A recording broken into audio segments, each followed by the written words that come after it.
Hello বন্ধুরা, কিছু আমাদের বি গ্রেড ট্রান্সফর্মার কাজ চলতেছে। একটা হয়ে গেছে, এটাও হয়ে গেছে, এটা এখনও ওয়ারিং করা হয়নি। আর এটা প্রাইমারি বেঁধে রাখা হয়েছে, কাস্টমার অ্যাডভান্স করেনি কিন্তু ওই পর্যন্ত করে রেখে দিছি। আর দেখেন একটা ছোট্ট ট্রান্সফর্মার তৈরি করা হচ্ছে। তো এখানে একটা জিনিস দেখাই, প্রথমে তো এখান থেকে বাঁধা শুরু করে এক লেয়ার শেষ হয়ে গেছে। পাতলা যে পলিটা আছে, যেহেতু ছোটো মাল, পাতলাটা হলে এটা ভাঁজ করতে কাজ করতে সুবিধা হবে। তো সেই জন্য পাট্টাটা 2 লেয়ার দিয়ে সাইডেতে মাস্কিং টেপ দিয়ে আবার এরপর থেকে পেঁচাইছি।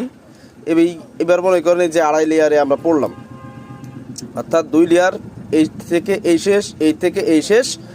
আবারও পেঁচানো মনে হচ্ছে এই পর্যন্ত পেঁচালে হয়ে যাবে, এটুকু ইনস্টলেশন করলাম। তো দেখেন, বি গ্রেড মানে কিন্তু তামা না, এটা বুঝতে হবে।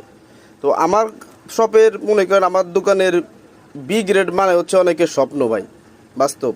তবে এগুলো অহংকার হিসেবে কেউ নিয়েন না, প্রোডাক্টের প্রোডাক্টিভ কোয়ালিটি বোঝানোর জন্য বলতেছি। যেমন ইনসুলেশন সেপারেট বাই সেপারেট করা হচ্ছে এবং তারও যথেষ্ট ভালো মানের ব্যবহার করা হচ্ছে, এবং তামা। এবার যদি কেউ মনে করেন যে না ভাই এগুলো তামা না, এগুলো হচ্ছে অ্যালুমিনিয়াম, তাহলে ভাই এদিকে লক্ষ্য করলে বুঝতে পারবেন যে আসলে বিষয়টা কি, তামা নাকি অ্যালুমিনিয়াম, দেখলে বোঝা যায় ইত্যাদি। যাই হোক, তো যাদের ভালো ভালো ট্রান্সফর্মার প্রয়োজন জানাবেন। আর আমাদের এই ভিতরে যে ডালাইটা সব কিছু কম্পোনেন্ট চলে আসছে, এখন একটা করে বেন্ডিং করব। আর যাদের লাগবে জাস্ট তাদের জন্য এগুলো ঢালাই দিয়ে দেবো। কেজি ধরে মনে করেন কেজি কেজি সাইজের নেগেটিভ পজিটিভ আটা কিনে আনা হয়েছে। ফাইবার এর ভিতরে যেটা লাগে ওইটার আরও একটা নাম আছে।